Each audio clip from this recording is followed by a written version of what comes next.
Today we're going to start on a couple of simple pinch pots using clay. We're going to create pots with lids. The lids will have flanges to keep them from moving back and forth. We're going to have a coil on the bottom to make a foot and a handle on the top, and we're going to give it an interesting texture, all of those things together. You can see these examples, they're still greenware. And I'm going to share with you my basic diagram of how this is put together. Coil on the bottom, coil for a flange. You see the lid is flat. There's a coil on the top for the handle, and then there's a pinch pot is the main body. The first thing I do is I get a lump of clay and I'm going to roll it into a ball. This is about the same size as I made the other pinch pot, so it will be about the same size. Then I'm going to take my thumb and I'm going to press it into the ball. This is the basis of making a pinch pot. I can put my finger in there, I can put my thumb in there, and I'm going to pinch around the edges, and then I'm going to try to pinch it as tall as I can because it's going to get wider on its own without me trying to do anything. But if I don't pinch it a little bit tall, I'm just going to get a shallow plate rather than a bowl. So I'm going to try to pinch it around and around and around. You will see me going around and around this many times, pinching it tall. My first instinct, of course, is just to pinch it thin on one side and then try to pinch it the same thinness all the way around. But if I do that, I'm going to get something that's sort of out of wonk. It's going to be sort of lumpy. So I'm going to use the surface down here. I'm going to make the top even, and I'm going to keep pinching it thinner and thinner and taller until I get it about the width of my little finger all the way through. And I can feel that with my fingers. And that's the basis of a pinch pot. And you can see that I'm smoothing it on the top and the edges. I'm smoothing it with my fingers, and I'm smoothing it on the paper. The next thing that I'm going to do is make a foot to go on the bottom of this pinch pot. And to do that, I'm going to roll out what we call a coil. And to roll that out, I just roll it back and forth and feel with my fingers until it's about the right thickness around. It's a little bit smaller than my little finger. And now I'm going to make it into a ring. To do that, I cut off the end, and I'm going to rough it up quite a bit. We call this scoring. We score and then we slip. The slip is just clay with a lot of water mixed into it, so it's runny and gooey. We do that every time we join clay together. Anywhere, anytime we have to join clay together, we must score and slip. I am also going to score and slip this to the bottom of this pinch pot. To do that, I'm going to rough it up all the way around, scoring it, getting nice deep groove marks all the way around, and I'm going to do it where I'm going to place it as well. I score both pieces of clay. I slip both pieces of clay to get them to go together. The idea is that you want the slip to go into the score marks and squish out the edges. You can clean everything up after that.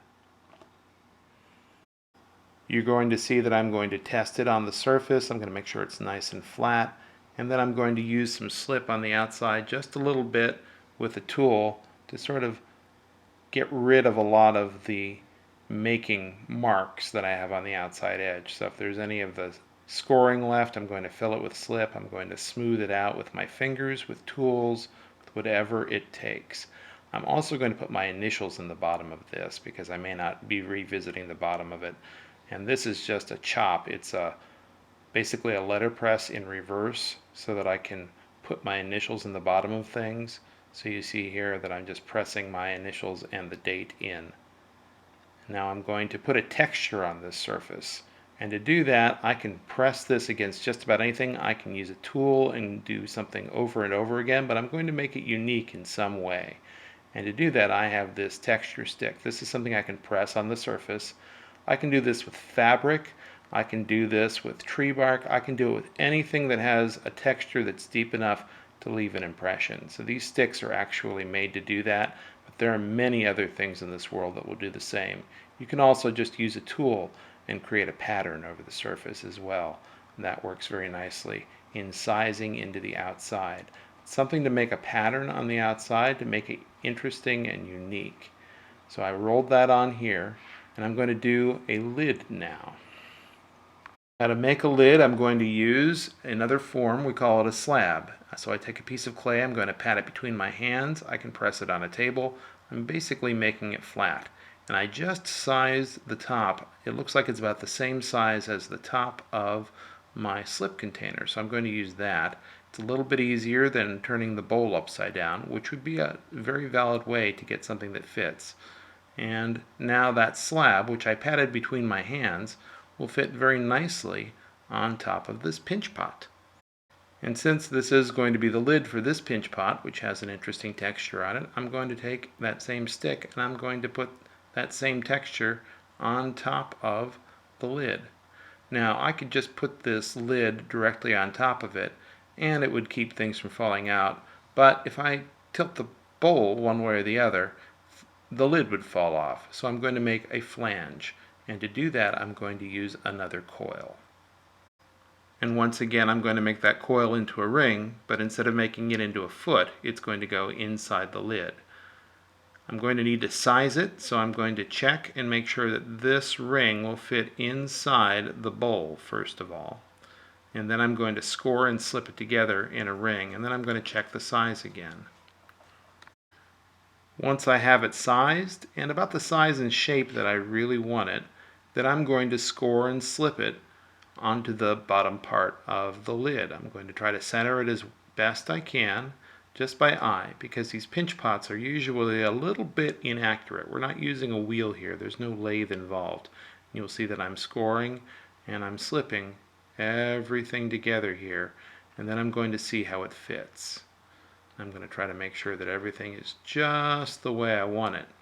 Then I'm going to put a handle on the top. Once again, I'm scoring and slipping a ring, and then I'm going to score and slip it down on top of the lid. You see that I put a little bit of slip into each of the score marks, and then I'm going to put them together, and I'm going to sit it nice and neat and even. Now I'm going to take my finger here and make sure that everything is rounded out nice and neat. At this point the greenware is pretty much finished and we're just waiting for it to dry. But if you have time to neaten things up and to make sure that everything is just perfectly the way you want it, this is the time that you take to actually do that. Make sure that all of your textures are in nicely and everything is moving and working together copacetically. Now you can see here that by using about the same amount of clay each time, each of the pinch pots comes out to about the same size. Here then are several pinch pots, each about the same size with a different texture on it, made a little differently, but all with the same basic plan. A pinch pot in the middle, a lid on top, a foot on the bottom, a flange, a handle.